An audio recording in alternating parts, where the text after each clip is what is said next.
Oyerepa News. Ampa wasankafo kan sa ade bia e woni mre woni pa ya ade a wosa ye yenti yemfa na asema doctor akwasi donkone ne dom se omode akogu yensoso ye breni ensam no doso anwumre yi yede ni kiremu e wo bono apoye mantam no police pani pa ho e ba mane se omayira brantie bi a kire se ano odene yede mu nsam oba kono ngo oduma se akwada no ekunu school mu no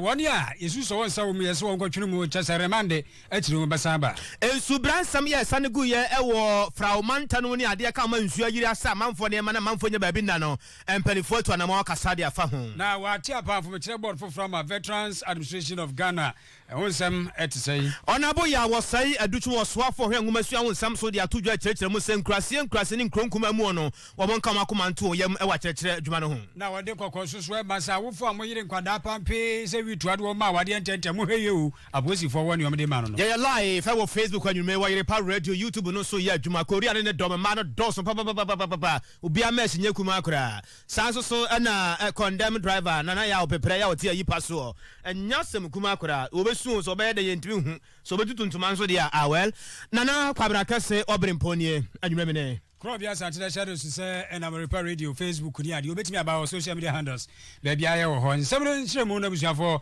said city enie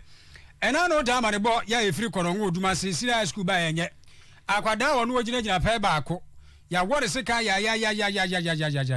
ama akwada to anano wo nsia do abusuafo said ya asem no sia awreho no no kure wo manfo eto mani baby ente e korongo oduma se na de mpatemu samu no laram ya me kasai abusuafo kutamu ase kwa bia so ewose ye peyie de ade tuye na atenkyere ne etumi ba asemi mu no ampa ene korongo district court ekwa asetena na ene opani a wotena dwamu mekye Joyce Banfo eye ne se iniba be se num ye suri so wonsa ewose ewu mu bi no wo momode anko remande yankropo ya adomu a wo mo nsa ma mepie mu obubo busume wobin ne de to so dunum pepepe na lawyer fo a kye so mo gina mu twitwa e de agi ni panum yi omu baako lawyer Richard Edudako ena ye bopre ne se papa wo de se koto na ho ensembe pote ena koso obuimu. And as the Constitution stipulates, it's quite unfortunate that children at this stage will commit such a heinous crime. But it is an alleged offense until it's proven by the court of competent jurisdiction. At this moment, we prayed for bail for them, but the court refused the bail application on grounds that they are still assisting in investigation. But having regard for the Juvenile Justice Act, they are supposed to appear before the court in a week's time. So a week from today, they are coming to court on the 15th. Then the court will continue with their processes. The court has referred the matter to the Supervising High Court in Kumasi to ensure that the right processes are followed because of their ages. 2 of them are 16 years and other 3 are 17. So they will not go through the normal process that anybody like an adult will go through. So you realize that the court even closed its doors to everybody, including even those users of the court, for them to stay out. So they cannot go through the normal process just like any other person because they are very young. Asempa womusuza ejabenda ndi said yamote ye lawyer Richard Edudako echechemu no wose omofa enye bi mu ansa sa computer process ne yakeka ho nyina ewie to omu wie ansa na so beta masem no ya ba se kuma sai court ma baba beto so ho ntimi ka sai nipa no ne dia remande yese wo mo enko na nyina mu no kono ngo divisional police commander chief supo Shaibu Abubakar Sadiq osai enso nchechemu ode ma kire se enokre enhwemu pa mapade ya sheda kura te ho ntim ya wo muguso ye hwehwemu mapa na mafo so ebehunu de tuebote. We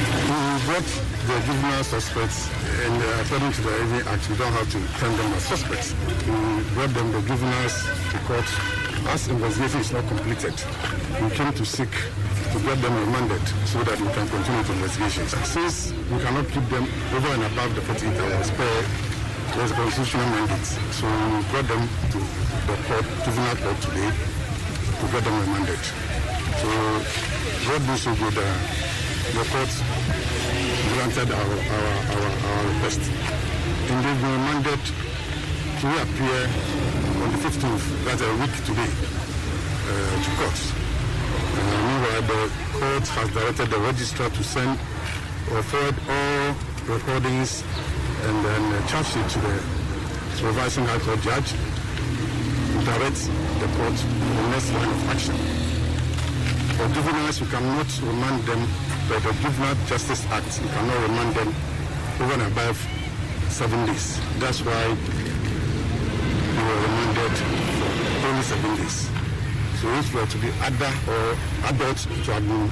about 2 weeks, they are in our custody. We continue with investigations, and then we will update the court as where we have reached. We have within 6 months per the Juvenile Justice Act to finish trial. For that reason, we have put up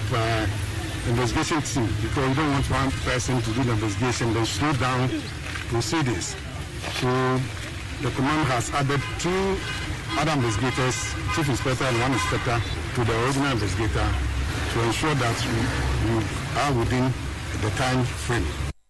Now, just say, what was you so so there? Yenti omo ko remand sa se be na watchum you no wo mo konkotwa ntina ya mo be se na watwepe no akopo ya no de to so dunum obesa be pie mu e wo koto ene amuti akire yi chief superintendent Shaibu Abubakar Sadiq say ne dia wo de mai eno no na yamfa ya ne nkire mu nso e wo bono apoye mantam no police panimpa ye wo honom DCOP Moses Asabangna na Asabangna na obrifun samtrofo chechiro mu sa brante be fan se ba yile akwasi bayile akwasi nipa boni trimu ode papa kire se wono ntam ho wono nidi bayile no wonfa na ene yese tuo ye motuo what obabo ni sesi a na omu intelligent kire se abrante no sade ye wasi abotuo mamanfo de kwakro no bo wontam ho na no odene na ebre omu kwache no kura na etuo mako aduo nu ya etuo ye sagu ye mu a seconds kura nto je se wona ehwewie mu no ya etwa no ho asia ene omu kwache no na ebro omukwachi nu he bayile ni mudin na he na ni agina tumi sabra na onye he na ni mudin a otumi se wonye kura na DCOP Moses Asabangna otonobo ase na ochechire mu. So somewhere August 27 we did a swoop at the Gulumpe. This is a suburb of what? Kintampo. We arrested some suspects, about 8 of them, and among these 8 suspects we retrieved locally manufactured pistol from one Sedu, Isa Sedu. Isa Sedu told the police that he bought this locally manufactured pistol from somebody in Gulumpe. Unfortunately, he refused to give us the identity, or failed to give us the identity of this person in Gulumpe. So we decided to take him to court, and we started gathering intelligence. And based on the intelligence, we moved to Gulumpe to effect the arrest of the suspect who was manufacturing these arms, weapons, and selling to people in Kintampo and its environs. We finally went there. He had information and disappeared, escaped. We couldn't get him. But we were able to identify the house, and we retrieved about 20 weapons, 2 shotguns, retrieved live ammunition, and we also retrieve barrels and pipes that he's using to manufacture these weapons. We brought these back, but we could not get him. The regional crime and his team placed surveillance on him, and we heard he had relocated to Zamarama, a suburb within the Eastern Corridor. We placed an informant on him, and were able to get him arrested on the na wo no na wo tetem se no kurani sade abrante ne se apusu no ho e wontam ho no ano aye se papa na ombe ye mo afam de nyina ene nipa bonfo bia sabi wo mukura etuo ya wo muntintim krata bia disafata se nipa semase na so bente wo se okura etuo no ombe yire sa nkofo nyina. So somewhere August 27 we did a swoop at the Gulumpe. This is a suburb of what? Kintampo. You can see the weapons and the materials that he's using to manufacture these weapons and sell to people within the area who use these weapons to what? To rob people on that long stretch up to Pipi. We believe that he has sold a lot to some people and they are using these weapons. But these weapons that we have retrieved, we are putting before court this morning, that we are all out in this region to get these people out of the system. Look at the weapons that you have seen. You can imagine what will happen to people within this region if all these weapons are sold out to people who call themselves armed robbers and will be terrorizing the people within this region. We want to make sure that people in this region are free to move about, are free to do their legitimate business, are free to move anywhere within the region at any time. And this is what we are all doing. As policemen, we are doing this region to make sure that all these people who are doing this kind of business within the region, we get them arrested and we will destroy their business for them. We get them arrested.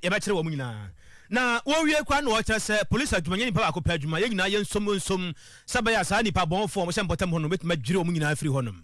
We are not going to joke as far as fighting crime is concerned, and we want you to collaborate with us because you are partners in this business. Fighting crime is not the sole responsibility of the police alone, because we need you, the media men. We need those who give us information so that we can fight crime together in this region. It's a work that we have to collaborate with each other, and we will not leave you out and do it alone. We need you seriously. And that is why we always say that we want to partner with the media so that we can fight crime. It should not just be Bono East region alone. Any part of this country, we need the media to assist us to do our work as far as fighting crime.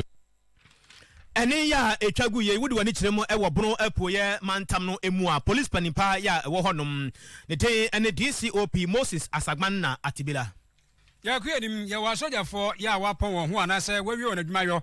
ebinum so kra famu ato ananum wansi adoa nti ye wekunafo so efrafra so awuro na ebe ne sa no a na wo mu nkura bata ba ko a ye frɛ no Veterans Administration no e wo se mpanifo ani kɔ hɔ omo apam for board ya wo mo hwɛ ye omo tutue nyina kama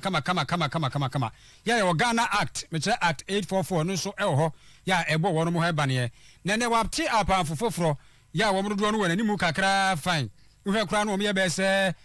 dumiensa nti sa nipa dumiensa e do ma to board no so no ye ho ba behwe no ma gba adwuma pa se be ya sa Veterans Administration no ebetumi akoso kama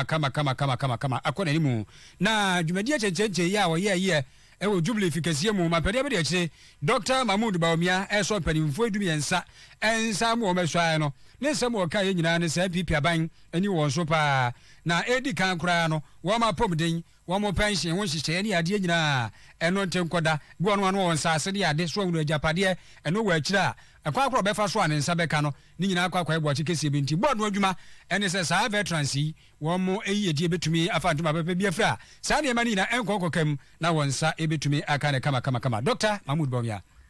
Let me commence by congratulating our veterans and the servicemen and women for their patriotism, love, and willingness to serve and sacrifice for our dear nation, Ghana. They dedicated their lives to the service of this country and also offered important services and aid to other nations in need. Ghana is most grateful. Their welfare and well-being are therefore a national obligation that we cannot neglect. I wish to reiterate His Excellency the President's commitment to resolving these issues and uplifting the welfare and well-being of our cherished veterans. Furthermore, this government is determined to ensure that VAG is managed in line with best practices that will yield results to the benefit of all military veterans. For this new board, it is my prayer that you will move the affairs of VAG beyond the expectations of its members. I have no doubt that you would have provided the required directions and guidance to VAG to improve and increase the welfare of our military veterans by the end of your tenure. I entreat you to ensure that the needs of our veterans are well taken care of. Let us serve them well as they have served the nation.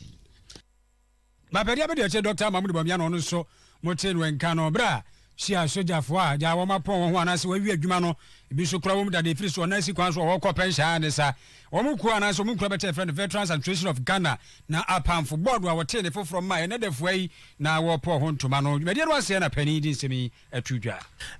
Enyumere no nsia brem kase Oyerepa na eguso a yede ma wono na yenko fra mantam no emu yede kan abomo kase deda se yenuanu bete se omo tete agavaji saga kofe ana afenso amutunu sankofo hu akapa enam ensuo bi a atwi ede afa honum na aka ho bi ama desia no esupa na no nene ehu asem pie mo Ghana emrase bedwam osoafo hwe nwuma na afenso adansie ho nsam so Honorable Francis Asenso Boache ana wode to amanfo no se mon kama koma emfantum yam nananom wa hemfo ye wo Ketu South wo fra mantam no aban no nyese bia wo yi nani apunu to de mamokora wo dwene mo ho papa anu nto bia nka na koma emfanto de yam. As you are all aware, over the weekend, the people of Ketu South municipality of the Volta region were unfortunately displaced when tidal waves from the sea swept through their homes and destroyed properties. First and foremost, I wish to sincerely empathize with our people whose properties, worth a fortune, have been ravaged following this unfortunate incidents. I must reiterate that government acknowledges the urgent need to permanently address the devastating effect of tidal waves in the affected towns of Agavaji, Selakope, and Amichuni communities in the Ketu South constituency, and indeed the rest of other communities that are experiencing similar challenges along the coastal stretch. These communities are on the same coastal stretch as Blekusu, also in Ketu South constituency. This coastal stretch is characterized by narrow beaches, and the effects of tidal waves along the coastal stretch can be very devastating and consequently result in beach erosion, loss of land, property, and sometimes extensive flooding in the event of wave overstopping. The erosion of the beaches also impacts negatively on fishing, which is the main source of livelihood of the communities along that coastal stretch.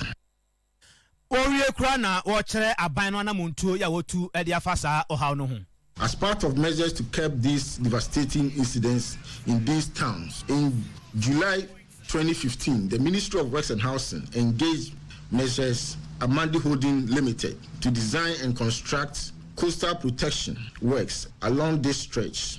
starting from Blekuso and working towards Agavaji, Selakope, and Amichuni under the Blekuso Coastal Protection Project. The project, which protects 4.3 kilometers of coastal stretch, had the first phase completed in July 2019 and has since functioned effectively, protecting lives, livelihoods, properties, whilst reviving fishing activities. Ladies and gentlemen, the Ministry of Works and Housing knows the sense of urgency for undertaking the second phase of the project to protect Adina, Agavaji, Selakope, and Amichuni communities and others to the east of Blekuso. To this end, the ministry has commenced urgent steps to implement the second phase of the project. The ministry has finalized the evaluation of the relevant proposals to start works under the second phase of the project. It is important to note that in April 2021, a technical team from the Hydrological Services Department of the ministry, upon my directive, traveled to the affected communities to engage the municipal chief executive and some community leaders on the matter of the implementation of the second phase. Ana owie kura na wo kire se obinya eska akra was mafele wa fele he was machine so no kwan nso so de ensini kwan sa suban no eyenkurase suban. Ladies and gentlemen of the press, while government makes all the necessary effort to avert these unfortunate perennial occurrences, I wish to appeal to our coastal residents to avoid any practices that expose them to vagaries of the rising sea level. There have been reported cases of sand winning, uprooting of mangrove along the coastal stretch. The investment by government cannot yield the needed protection if people continue to engage in such practices. Along the coastal. We honorable Asenso Boache Oswafo hwe nwuma na afenso adansi ho nsam so. Abosi fire tete dia mo amafo a wo mo Subi Hill na no upper danger West Mensin MVF manche mo asem na ye kan yebujafo dwumadi ro ase no na station officer ya wo empatamu hono mo no cry your bomody akosi penifo bi mpa na mu a chese nka so mfiri nkran eba DSP John Danso editu dwa se sa wo crowd a yetututu ska kwa so mining towns ne sa mining cities ne keka ho no a mining villages no so ehunu aya na se sika wo se de ayo ubonse wo fo bi Nyankopɔn nim din na ne bab kwa da bobo nse bia wonu ni penifie so wa yere de pampe no onam obi onye na wade na akwada sebe won ka bi kura nhemu so obewade no na ya manu akwa ya kantre gro wade mu denden wo se sebe ekusebi anya do se sa ne manya ye kurase de on atwam ntimu a mo ye sa sebe nsamfo no munyae na mo modin asem mo ma no akonti awura adesuamu ne fi na kro wa ye be chi wo patamu ho se wutu sa na mo ni bi ndi aposifo kra enu be di no eka ayi education program kwa no deferment obomu akola 14 years 15 years no obi nam say ne boyfriend na ne kunu emremu no ema ho kwan mitimi se ha no say education no inko well with them into all these angles no ma tackle with ayenfono ne amanfo if next week e ko say betate akọ schools no na mama omu so hu de o say ye omu ye ni de nse so omu ye be ma bi be for so diska ewe entizo na se wundu enfia wo say woni be ma etna ana so timi betimi ahweba eno say na be educating kwala no wo so se na ba ne se won betimi a report cases sama police so far so go ye ba no o ma beti ya sitra na se ama ukona kubisa bomodin asembe mu fi a munko amanfo nko bisa mu say police for buy no impact ben in enyam because me come the feedback nti wasa to aso zemprepre de wo hwa kronosam and robbery na nkasa no esisi pa wo mining communities no chese me ya odu a itu fuma gudie ska ekọ no ya mo free se wo mo ya sa dwuma sika wo ho pa ntia ne obeti ezi ya dia gbawura ho no ye je ye de sen eno nso ye posipani e de to aso se ana mo mutu eni Dr. Ekufu Dampare me ba say for the past 2 months no robbery na am robbery this is so in Patemuha yeah I was say timi ye bi fam enu 20 IGP ma me ni team no ye ba na say ye ba apadentra say be boa na am robbery sem na efukro koso ha no esubika enye the brody make us the best because me outside me call me say you ba na kwa na akaboso mo say o ma chian robbers ni penum bi eku omu nti yeah be hwe aye effective patrols e be show police presence those localities ni home nti o be hwe a so onam ufi enyina wusu e ba obedu audu isaka ho na ya checkpoint bi ho before ni pe bia be remu bia no e make sure say searcho ene wo bag ne de wo bia mu se na nkoba se wo di tuobi bewremu abebo krono ha wo hwe aka ba kusi ho a eno nso no at close interval bia no e fa sa kwan no so se sa kwan no so no na robis ne koso more nti ya de betimi a e be so anu so far e ba e be 2 months ni no ye nti se obi di tuo anase kan akojina obi so a orobo no me say nka se mo interview nipa na e wa ha na e ba ye beto mu na o man kasa be ka kiro de adwuma ye di wa areas anu mo complain say robo mo say bi o mo kwakọ yi o mo gold o mo say bi the black e be do black no na akonfo for the two be mo su no ma beji ni na say no ye tie anything no ya extend a patrols to those areas day and night and upon any mean na no DSP John Danso nensemu a wode tu anim no na wosoafo a wohwe enwuma sua ho nsem so onabo ya wosai adutwum ena obirifu yi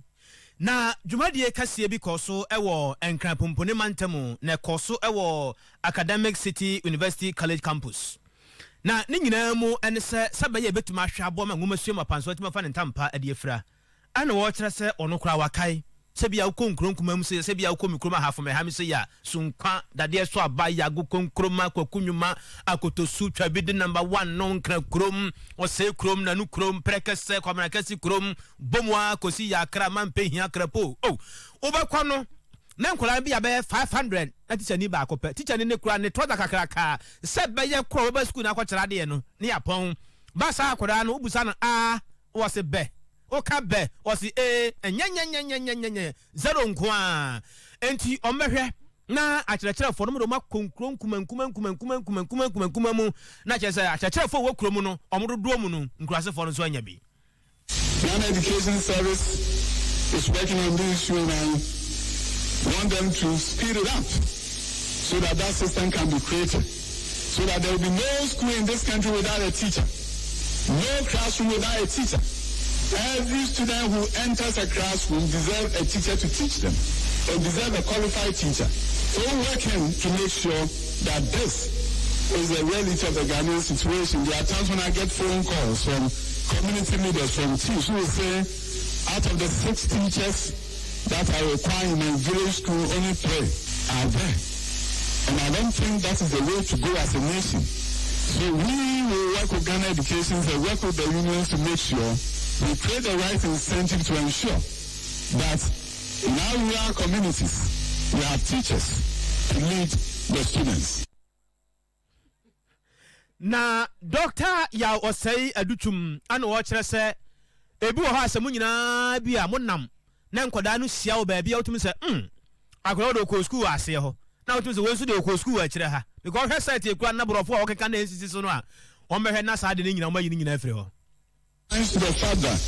there's a yawning gap between achievements, half of our nation against the other half. The northern regions plus OT and Volta compared to other regions in the south, if you do the analysis, you're going to see that there's a gap in outcomes. And I've been directed by the president to ensure that we bridge this gap and that the north, together with OT and the Volta region, will perform as well as the south. And that will be a future that we all need to seek. Because you see, it doesn't adhere to anybody's benefit for parts of the country to underperform while the other half does well. The whole country should be doing well. No region, no district, no community should be left behind. Na o conclude kura na o conclude ne say ebia ubeko school no yese o madam nie ei na dia madam biem am say ai we na be serve no o madam nie na madam ahwenya mianima yi chokoto se kosi chokoto pa da nsuo ne nsuo betima fa wo chokoto pa sumienu aho ne bi osisi wuwie nso a wosemani kumhum ho na menda anadwo no waso wonsa na odon akoma pepra se o papa nie na se skuma nkora na ware o na wodi emusuo nkan na woso wonsa se bia senior bi se wo pe no wampre ani e school no wawie e bo se o besi abo no yentie no. And they are not oppressed by those who have been there for 2 years or 3 years. That homoing should not be allowed to continue in our schools. Some have been named by their own kind. People who are supposed to be their friends begin to oppress them. And that environment does not allow our schools to really go for the optimum in terms of performance. Because when children are afraid every day, how can they learn and how can they achieve? So my heart goes out to the family, and we are going to do everything together with the law enforcement agencies. That even though we've lost a great person, a great son, justice will be done. So we want to serve this notice to all students that when you see the young one coming to your school, we are to create a welcoming environment for them and not an environment of oppression. Honorable Osei Yao Edutum your software or Hengumasia on some sort. I just want to tell you to Facebook or Oyerepa radio and now Oyerepa news and Sabeka a premier backing kind Eddie Amao. Is that the Rukasam one, Chansan, if you're near Chim, a Rukasemu, Chese, dear, and Nemesia Chrono, it was a month for more, Nida Hopa, no year and to 3 years. And on the idea, any Chemu, I had a Marco Cobain. I know Marco Cobain, I Chumaka, Mamma, Cinema, Santima, Temaya, and I said, I know Cobain cried, and Nukumasia Bumua and Sa. 1 month for so, Muhia Bambo, or much less. Sapa, so beda, Obwa. Na adinya na no nso mo wa bonten se dia krofo be se atwa wa yero papi se wi twa ju wiska no waso be hye papa o betimi awia momone a je so akwa so apede kwakotom resiu na o betimi awia wa se be tanye kura odro sem se robra akrofo wona du so ade wa na ayema kokoben o me sese de aba ne se new site ne kura titru say new site no wo makwan nye eno ye baako eno nti se wonam so na bia wo hye ne kura konyenya no krofo be de won to no metete wo so wonu ti odi o mo koto asra pedifo se ye mo bambo eno da nchane a wo makwa atanta kwafo no mo nam so no nso ye hwe ne ensiesie mfama won na di bi ye won pa kawa ye fam ni se be si motofo bi o boys o muti sutu o muti moto so na boy baako eya aka ni kosi baby ye fle ho mama kids aka ni kosi aye kofuro to se why station enti boy ni du ho na aka ni si onani pani no so dey da be na be manti won anti akokwa okọ na nim kakra na omdi moto no eto ano na omje ne phone omkọ omanim kakra na woman bi so okọ no so omje ne bag so omkọ omanim kakra na omsa buy ni nim se sika ompe wo mo anyo ena omsa buy omo buy no no ma mi ni gane be we dey na Friday ya enso moto no omte so yeso omote okobini site won be bi de Sakola Park take bi wo hon na eso mfi Nigeria no ma beguo ba kwa ya rasta say obesi won onim say omo ba be fro so hu ya so ma ho nu na omo ne call passenger no enchechen say oye no bokwa omo beja no ti o ma ne nsa so na omo tu ni boto mu omo je ne phone na omo je boy ne so phone ana omo kan omo share spend time ba bi a passenger for ne time na omo kan omo share na omo tu gate na omo to ne safo bu kan so omo e hono omo bu to bi kwan omo abedwi so ba yen fa hwe mu so nsuo ni to a na potholes asabe e hono so na traffic ni si ankaka ni nyina ewulam ti wo manda wo ma o mebe ko aye na o ma ye pan na ma ye se bebo na traffic eta koso okokobin ho pa sese ya amana hom ne so o mo je ma me ne bag na that time no so o mo san ba ji ba bi so de ahmedia o mbe pan fo bi o mbe je o mo fisika e wo hono enti o mo gu Sakola Park take bi wo hono mo bu enti se no obi wo hona se wati moto enka o so odwan ko shefi enti moto no de wo mo haye ti wo mada wo ma mpanyifo form na nsi form no mo mehwe ye ahomachi no mo mebo ban maye wo kokobini site ho mama Kate area ho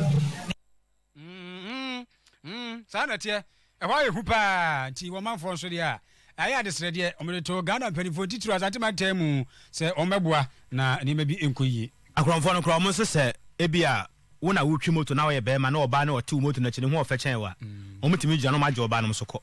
ni moto no o so fa moto na ka debi se fa se bia wo be ma na wo de oba na ekọ no se bia wo yere no no se wo ge na wo de na ikofi a o mu hu no mu gina wo no mu se oba no ho ofechen wa omutimi oba ne sifam se ko na wo so ho ofechen oba na se ne de wo de o magi hu sika nyina na offensive circuit court ekwa atenase ebra okwa atenase no na his lordship ke tumasi na afa no ho a wote agwamu asa agro mu yansa abrantie bi a yesi oye chainsaw operator onyamfisia adua samienu ne din ani ageni mo boaten asam no nkomra nyina tenteni ne tietia nyina ne se district forest manager Mr. Edu Bedin Kobina na ebirifu court no enti wo birifu wo no kire wo se abrantie ageni mo boaten aka no ho asam yi kwaye bretio bi a eda ho no mo efe ne se kwamisa forest no yesi ma obi anko na abrantie ageni mo boaten de se ne yire nyim no opeska wu se bia wo promote akoya ade wu se ebia chechen ne bia sese na ebia okope ne followers wo o ntimi hu na ebra owura Adu Bedin echete mu kire o mu se ena homachinya no mienu ekọ no miensa ho no mu a amanfo ni abiri eyi ntuma gudem eya ade wo dem no ena on de watiasi bosuo no no okosi echi akopa enu akoton ade ntomo ye fa se go ball na bombo ena omde ne baaye na ebra his lordship kechuma si trans din hwe abranti no sa abranti se de wosi smart me ka se dibro nya bia hwe kuma se o ma ye ninka enteje abusum nsia dan ho bra next time no we fast entie no and now how much there 2 p.m. and now the information for about the we are all right and quite about the internal the community for almost time Unfortunately, let me let's say a mom drinking around, and I'm God being so good. Around 2 a.m., the advanced the map change of the idea, and here the machine now the technical market, circuit court, worship the key to me. Unfortunately, the brand ability goes again a point of his worship, essence, 6 months imprisonment with hard labor. Now, having said, maybe not penny there, and the better his worship, the Timothy Captain, and then, Omen said, and Ra, and then Rasso, a year, now, my question was, I come by say, the you are more higher than away and finding.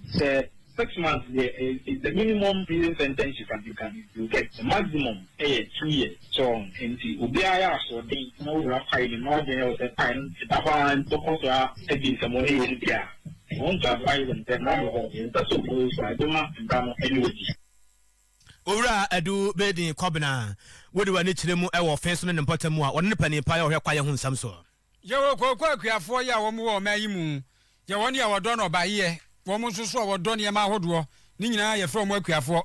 na womu asitru ye kan Vegetable Farmers Association no womu se bi egusa bi anya do atosode na omde omodo na atosode na omodo ntitru tomatoes okwa akoma dan tuobodom suunu beda so yo fo no ho no wutimi se womu ehia processing factory se mpo tomato no ba bebrebe ni akwa akote se bio ye di besi kwante po so be chiche Ghana ye be kwa akoton no na apro tika sa processing factory no wama twa na twa anya bia tuobodom ni akoma dan ne de anke besi tomato factory se ho na no e na Vegetable Farmers Association wo mo kire se aba no he mu no na dana no pa ya ni apipi aba di dwa nanum se one district one factory one village one dam na mo kra de no mo hwe eche se wo mo ha pa kese ba ko mienu bia dada won so ye fra de bi post service zo nu ade no aso do so no kra wie de be tie gu fom be pro no eno ya asemu ena fe so tie be nya nsuo ede apeti no ba ye so se wi nsuo a eto firi soro eto nchene a irrigation farm na se irrigation no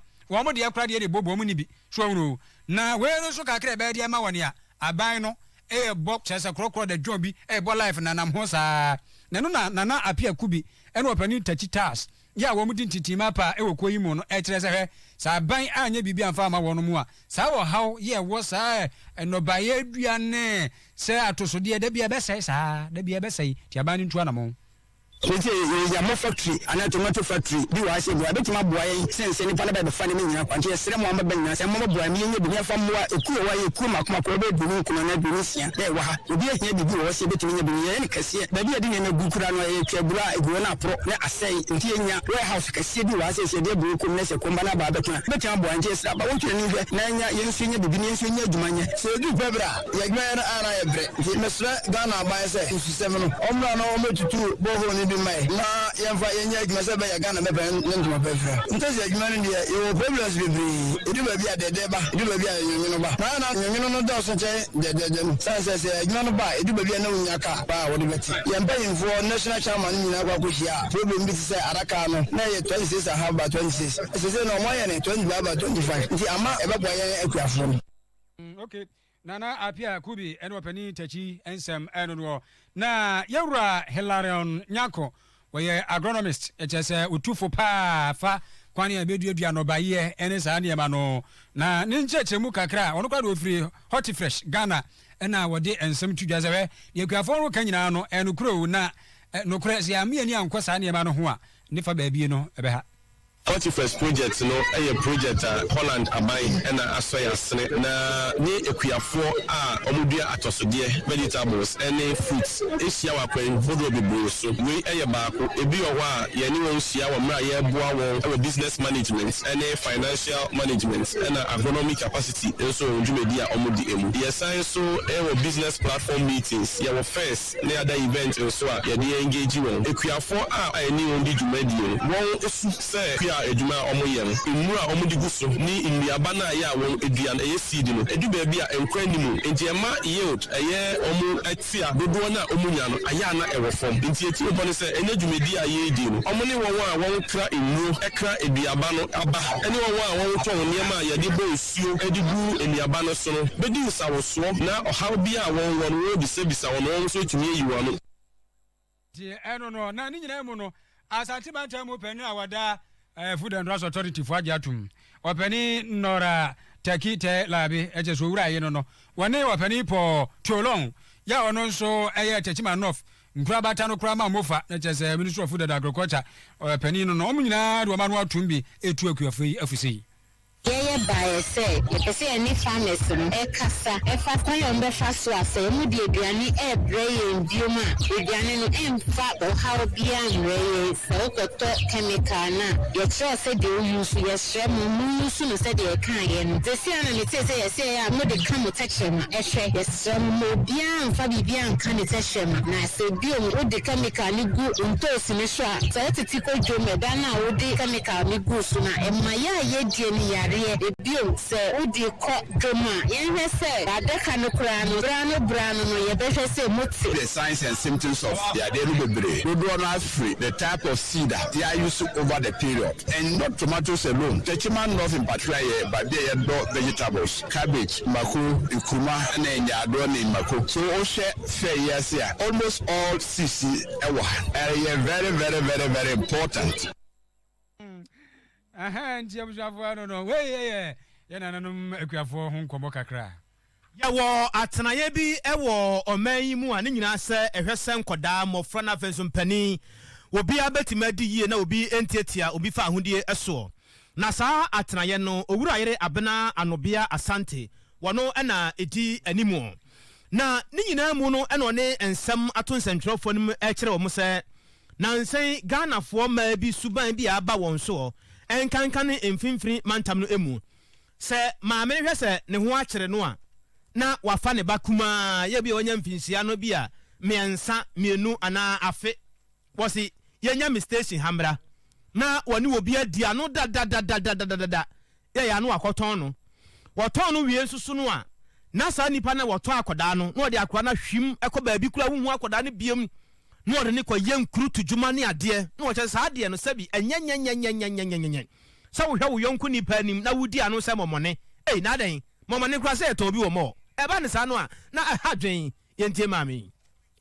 Ufa Central Regional, yen data semunu. Winiba one of the source communities. You can source community ababi sank of any fee at the court destination community akoya jumano. Insuone ne aponano no mo nitino. Bebrena traffic as never ho. Ebesisa sankola ne de omko insuone so akoya juma. Entino source community. Awofo nyina anya hweye. Esan say as at 2020, ye prosecute awofo a involved in trafficking. We oba e de veto Ghana e man yimu a. Akola no wo Mudia, so anya wodia, what me I and Sanya Upebia, won't make us a man a mawo meba, intimate ton, nipa, and ya bayere, nipa, and ya ponche, nipa, and ya mukotoku, no the boar at a swap of ton. Human beings are not for sale. Wow, yamuba, won't mean cotton, on what I say, Miana medemeba, intiame pen a maye, and running so more. The minimum sentence is 5 years when you take the human trafficking law, maximum 25 years. Yeah, investigation on how you're full, then you are involved, you will be prosecuted. As of for traditional leaders, over Pachawa, ye mame abena anobia asante eno na wunim se ye kaya ne ye kaya kire wo se classic ornament naba menu ama se de ye srew emema no ye bema usika agisa hu ofewu sa wo ye obara se wo jeja ho ma ho ye tan ye bema bia ma usika wo momola no kra be block no nti be srew nantamu apropro ne ho abi ni ade ne emwa ebegu ani mu asekura anye makeups nko awo oba de nye makeups da bi ene namu yare bia ne ade ema no so amusi panties anadwo no munyai munsi na wia wogi hu de asi na wia ne hwe de ewom ne nyina no ye classic ornament beji ne nyina ade afiri ho ena mema no so do na dwo anam pese mo twetam no sa kwa akire no ba ye hu o wo de banya ba yire hu sa ne ye do beba o ye ba futuo ye do beba pe ibetwa hata ne ma wo so enti mesrawo ba bia to ndro bia no wo se wo pe classic continent ndro na wode aba ne bi ebe 0544 79 1600 0544 79 1600 na prekasa na cha ginger drink sister ama onhwe won say na no ka say eba 3 days ne de enyo because Bible can say aye bia hoho de obesrawa mananinka enanson na 3 days de anti wa he form wa wode nam yi anti 3 days be emwa nya preka se bema puso ho ate bema de wo ba fia e wo se wo yiri hu a ne yem he no wo bema de wo koda na adwo anu adwonso wo dan so anu asa adwonso enti ye ne sa preka se be yi ni nyina de afiri ho obi fuka akwa atiri kakra wasa nanse acheme ananse na ni bra bra nwen tenta no obekere wo hene fa bra kuma se dum wo Oyerepa for Oyerepa TV my god 0548 95 33 24 na unim se ebra na ye ko school pa wo nkronkumanum what madam katri jenjen madam katri jenjen katri jenjen katri sa ana madam katri jenjen ani ya summarize no aya no madam Catherine I clinic abay first no wo obi pa na tesi na ni so no echadi bo ni nyina be free ho ena obi so ho ade be na no okọ na chi awia ba na obusa se na de ho na wodu ti awia bo sa no wani na ya wo ya mientu ase ma wo why no wanya ne blood tonic ni bi enu se wanu ma to a wontimi ne dio ade bia me ka se ade a wo ba chi kura ne se wo ba no aduane ma na wuni wo ba no aduane ma wo pa na wuni ena wo de bo no kura anko ope mesra malaria ne ebia omoja so atene ade a ni nyina abekọ wo ye adwumaden ma mo ye maso mu yin mesra mu aye madam Catherine blood tonic no na ye kan fo dem awo mesra aye sagina last stop na nkwatene no buadi haya kuma buadi haya no wo why 0278 62 62 6 number no correct for 0278 62 62 62 Ewura wudi akwaso fasten your seat belts Mami container Judge Kumpalawa yakoja word naba momoyen sanya masumu na yamo hene pa na ebia manfo asem na aba na bia muti asre de a yesra mo brenu ne mu nkyere wodon kyere yen radio show host of the year emafem antenna Mami container Kumpalawa yakoja aba ana afa so radio show of the year Oyerepa futuo na waka isa station one kasa no enso Oyerepa efiri nyame na wo mpewe na apede so simple so summary no we bibia vote maye yesrew vote maye Labadi Beach Hotel Accra 11 December ya na ekoja award naba ye ba so e be see how Oyerepa TV so no wahunu bi ene wa di waye mama na fie no wonchi se wodi bom 80 pesos per ene yete wo koso muntunu bum muntunu bebre why na bibia nya kama aya jujure wo se no kra ese proyenye se bibia no bon so ate ase kecha ko toothpaste and one are you so ade ya pa ne so obi akasa gu so ran ntrimu kan oyisu kecha kwa nkasa ade we nyina no ekọ afe bema so hunu okoda anadwo a wa pesi ano papa ne wa pesi kama obeyisu dia eye kecha ko bonse efia ni ganiga aki so yere ne wo twene hwen a na chese bibi wom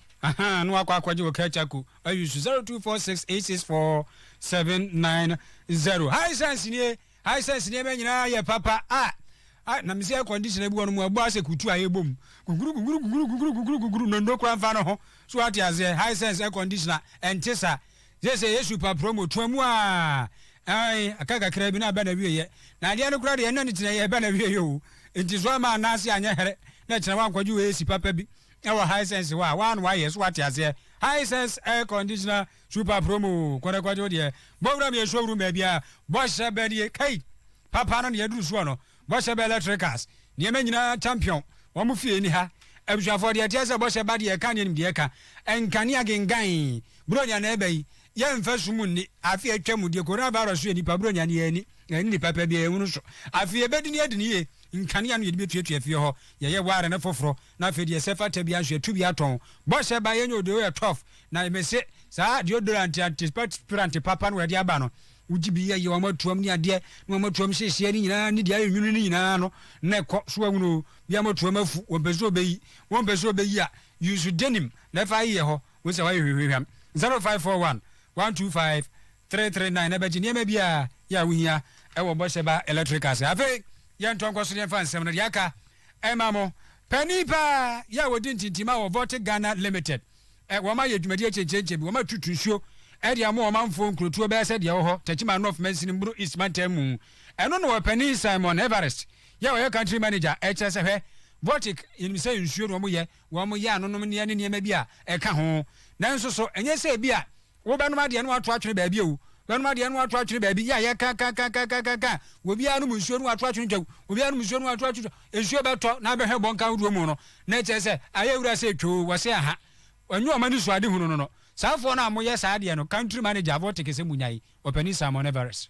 As we all know, leaders of many of the countries in the world are meeting in Glasgow. They're meeting in Glasgow to save our planet. And we in the Coca-Cola system are also on the same agenda. And one of the areas that people can really help us is not to throw plastic bottles or sachets around, particularly Baltic ones. You know, we mandated by the Coca-Cola system to collect as much plastic as we put into the market by 2023. So next year, for every bottle we put into the market, we will bring back and recycle equivalent or more. And for that, we need help. We need help from everybody. Everybody collect your plastic, put it in recycling bins, and go home. Tell your parents if they're throwing trash on the floor, plastic into the bins, tell them, no, we need to recycle, because it comes from you, the younger generation. And you know, I feel passionate. We need to save the planet, and it's going to start with you guys, the next generation. So please, let's follow the leaders of the world. Let's do our bit for the sustainability of this planet.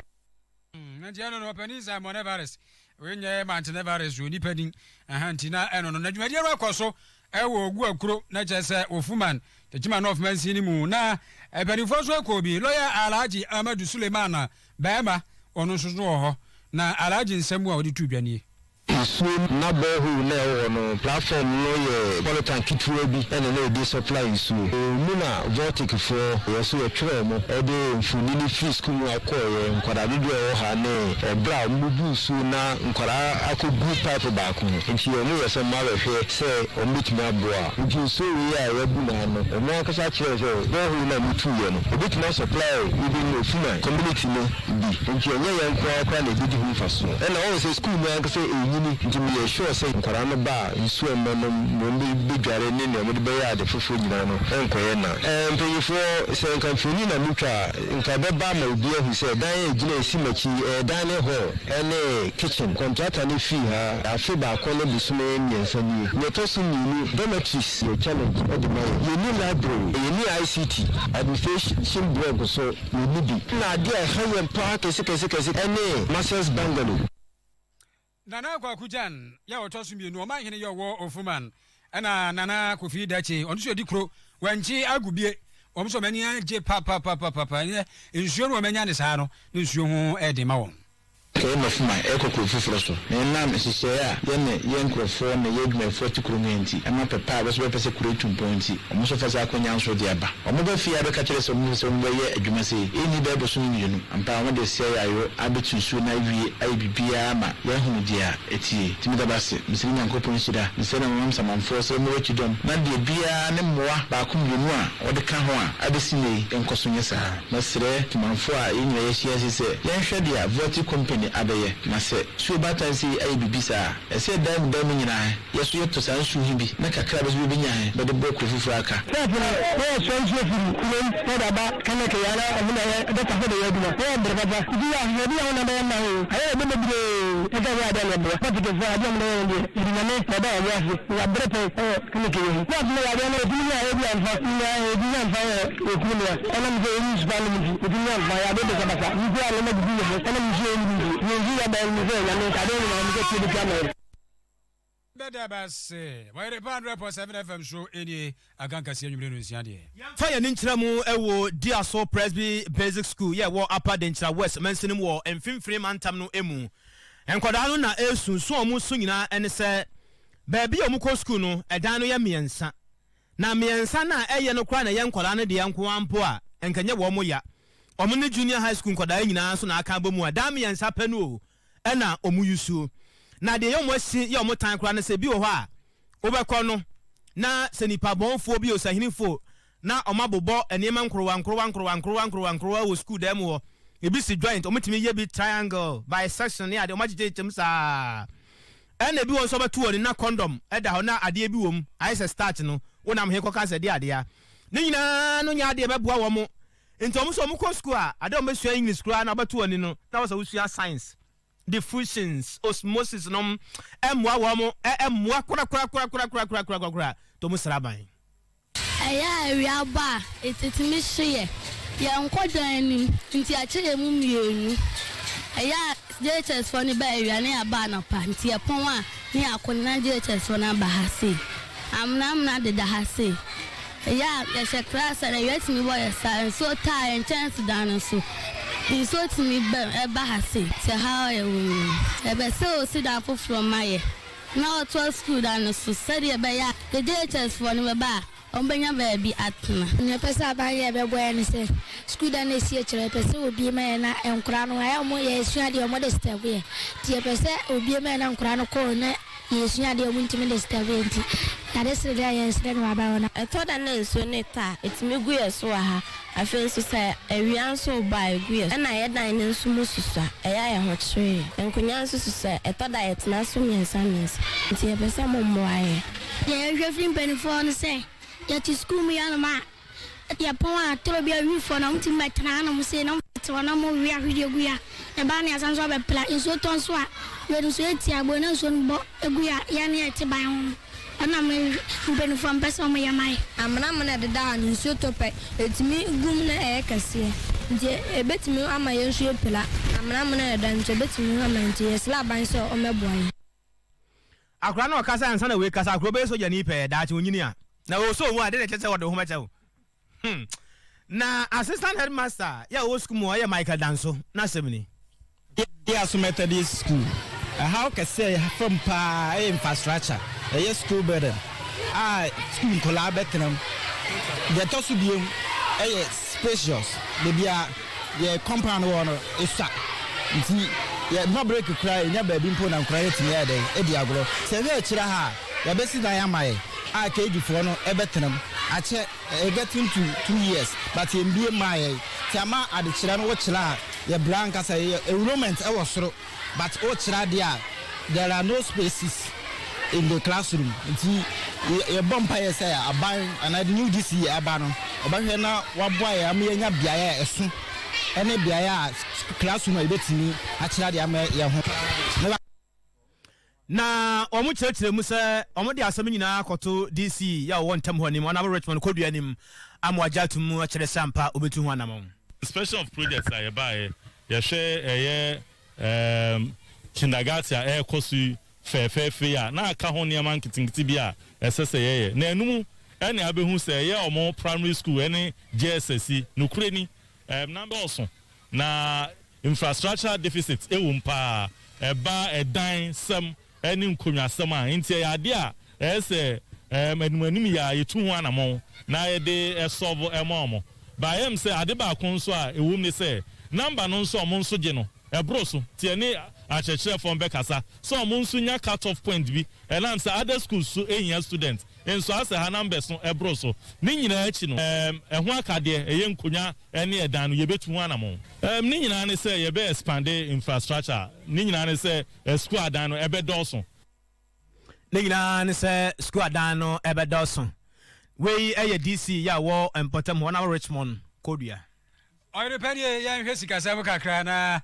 sikasa sa mo amode dollar na pound no de ka euro na mo euro bi no a se sidi no mo no ni nyina ye keka bom akwantu enti na se de skakra bia de esitie ni bank rate se wukuta dollar no we mo amokwa akoto no mo amokwa akoto no ense no nsopa wukoto dollar no se 32 pesos wukoto dollar no a se 32 pesos baby ejina no ena se wukoto so a 5 cities 89 pesos wukoto a 5 cities 89 pesos pounds no se wukoto a 8 cities 46 pesos is it yakku maybe 9 cities so na mo so amokwa akoto no wukoto no 7 cities 95 pesos euro no yeah 7 cities 27 pesos na wokwa akoto so a 6 cities 80 pesos ye jane so black market gwetuntu for no gwetuntu for black market say wokwa akoto dollar no a 6 cities 21 pesos na wokoto so a 5 cities 93 pesos pounds no ti wo fa pa ba ku bia say wokwa akoto a 8 cities 64 pesos ena wokoto so a mo amoton no 8 cities 19 pesos na say black market dey na America no euro no 7 cities 29 pesos wokwa akoto a na wokoton so a 8 cities 90 pesos CFA no sefa no 10 cities 65 pesos per 1000 sefa bia eno no wokwa akoto a ena wokoton so a 10 cities 28 cities per 1000 sefa yenhye no so de nanka was Kaneshi Desert Court no etrans nanka Madina Baton Persian Sombra Sebedon Nyamfo Havie so sunanka was obepium na so sobra asam no ko piem won wantimi anko piem wo ho na Speaker of Parliament e ba mane se Havie Sosu eni omanim to asam no akose nyame yadom a November bosom de toso edunsia nti e be firi mo ba bia no ye de bebra fa yenko Nigeria mamu ne hwe ne e firi ho no mo eba wodi wani kiremu Nigeria mamu a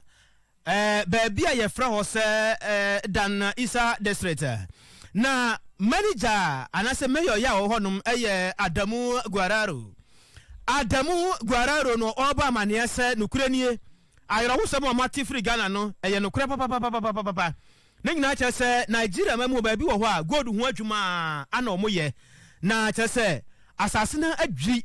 amoni pamaku edunwotwe ati nananom won sedo a Adamu ebon central farm an yesa no paya o masie edunwotwe nyina na afoforo kra bese enso ne akire nso apra ya emu odene papa ewo Nigeria mino emu sa ayro sem nyina no esiye ewo baby e fene se Galen Leman na sa Galen Leman ho se no wo mo kire se uduru ho se ya gold de ebi wo papa so abagana ebi wo papa ya mpanifo ebo ho mane e free Nigeria mine mu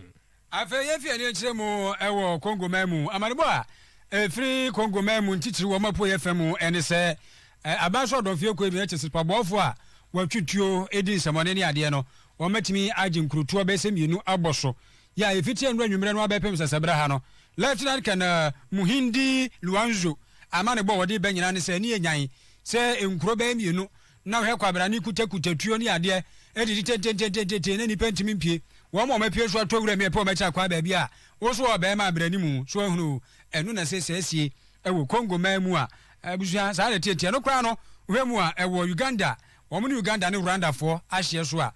ye mo mpa ye ma won se be asundwe ebetumi edi hene bra ayi messages ni bi ba ya na nka mi bi nso me iPhone no mse Korea de ni bi anti mse Korea phone iPhone say ye mu bodi keke ni ensure kwa jasa pa fa ni chawa se de wa hasanso Pedro wa Madina Cruz di ba ko pe Vivian Amp onso de ewa ha banyi James Chelsea Adoboaten Polish onso de ewa ha Evans enin tutuko boase fo nyina chiamo Dr. Damblo wo de by wa hen Chelsea de bedwa ko Junior Chero onso oboho ko Mensa Pila wo de ba Zeman ebaha se pafo kwa kunya ko e de by Wise Fight Amasaman. That's right. Agwasu abaya o sanso na kwadwa se pa kwadwo eno no ni pinu a ene kan ho ba da munyina ase e ma moniti bobo suafo ni dien suafo no ya na kam ya ni dino aka chiro mze ya omonjura chiro mra anjo to da no amonjura chiro mra mo hwe ni bobo suafo ni dien ko ada ure fi abode sanso so na isibu amane Kanye West owa ha na cha sister ba kono ni o jeju ni o zindi omo ayo Vanessa woko miedi fiedin na me bema de say abode we tough Korea na say muma ye kro bia santini menu ya Millicent inketo ade nana kwabena kase obenimponi odomfo ne dodom ye ne a ekina